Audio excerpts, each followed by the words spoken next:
नमस्कार, मैं हूँ विनय सिंह और आज से बहुत महत्वपूर्ण आपके लिए खबर आएगी क्योंकि आज सुप्रीम कोर्ट में हम सुनवाई होने वाली है। अब से कुछ देर के बाद में उस पर हम पल की रिपोर्ट देंगे। साथ ही साथ बता दें कि 7वीं जेपीएससी में इतना हाई कटअप को लेकर हमने एक वीडियो बनाया था। उस पर कई लोगों की मैसेज को हमने देखा और उन्होंने कहा कि सर इतना ज़्यादा कटअप कैसे जाएगा, तो इस पर आज बात करेंगे और ये भी बताएंगे कि वो वीडियो जो हमने आपके लिए बनाया था उसमें हमारी एक कोशिश थी कि थोड़ा टारगेट आपको ऊपर रखना है। मतलब आप टारगेट जितना ऊंचा रखिएगा आप उतना जल्दी पास कर सकते हैं। तो ये भी आपको ध्यान देना होगा। हम आपको ये जानकारी दे दें कि पिछली जो 6th जेपीएससी थी उसमें स्टूडेंट की संख्या कम थी और आप इस बार देखें तो बीच में कोई वैकेंसी नहीं आया, ना ही जेएसएससी की वैकेंसी है, ना ही टीचर की वैकेंसी है। तो एकमात्र वैकेंसी जो है वो जेपीएससी का आया और उस पर एक प्रकार से कैसे होता है कि लोग टूट पड़ते हैं।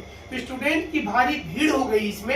इसके साथ अनुभवी बच्चे भी बैठ रहे हैं, फ्रेशर्स भी बैठ रहे हैं, लेकिन रिजल्ट किसी का भी आ सकता है और आपको टारगेट थोड़ा ज्यादा रखना है। अगर आप ये सोच करके ओलंपिक में जा रहे हैं कि हम कम से कम 5वां पोजीशन पर भी आ जाए तो फिर आपका सफलता नहीं मिल पाएगा, फिर गोल्ड मेडल कैसे मिलेगा।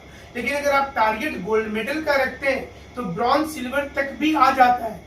इसी प्रकार से अगर टारगेट आप 70% को रखें, हमने एक बताया था कि वो बेंचमार्क मतलब मैक्सिमम कटअप हो सकता है। 70% कटअप का मतलब होता है कि आपको 280 स्कोर करना पड़ रहा है, जिसमें पेपर 1 में 70 क्वेश्चन, पेपर 2 में 70 क्वेश्चन।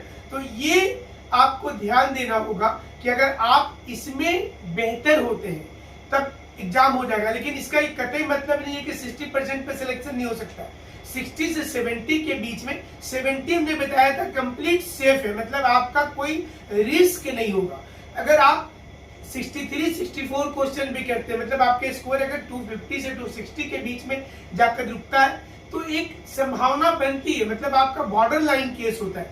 तो आप थोड़ा सा ऊंचा ही टारगेट कीजिए। हमेशा जब भी आप एग्जाम लिखते हैं तो टारगेट थोड़ा सा ऊंचा कीजिए ताकि आपको परीक्षा पास करने में सुविधा हो जाए। और ये बहुत इंपॉर्टेंट होता है क्योंकि आप परीक्षा में कोई यूपीएससी का भी इंटरव्यू दिया वो भी एग्जाम लिखने आ रहा है, कोई बीपीएससी इंटरव्यू दिया वो भी आ रहा है, कोई पिछले साल दिया वो भी आ रहा है। तो आपको ये ध्यान देना है कि परीक्षा बेहतरीन तरीके से आप दें। लेकिन सुप्रीम कोर्ट में आज क्या होगा इस पर आप लोगों की नजर बनी होगी और हम आपको सुप्रीम कोर्ट में जिस समय में बहस होगी, हमारे संवाददाता भी वहां मौजूद होंगे, हम आपको ये बताएंगे कि सुप्रीम कोर्ट में आज क्या कुछ हुआ है, यानी कि सही सबसे सटीक चीजों को बताएंगे आपको। जैसा हमने पहले ही बताया था कि एसएलपी होने वाला है, हो गया।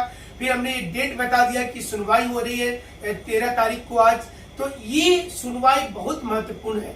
क्या स्टे लग सकता है और क्या एग्जाम में अपेयर कराया जा सकता है। हम एक छोटा सा एग्जांपल दे रहे हैं कि 11 तारीख के रात को नीट परीक्षा को लेकर एक छात्रा का एडमिट कार्ड प्रॉब्लम हो गया और उसे परीक्षा लिखने से वंचित कर दिया गया था। सुप्रीम कोर्ट ने रात में एसएलपी ले लिया और रात को ही सुनवाई हो गई और कल उस छात्रा को 12 तारीख को जो नीट की परीक्षा हुई उसमें अपेयर करने का आदेश दे दिया।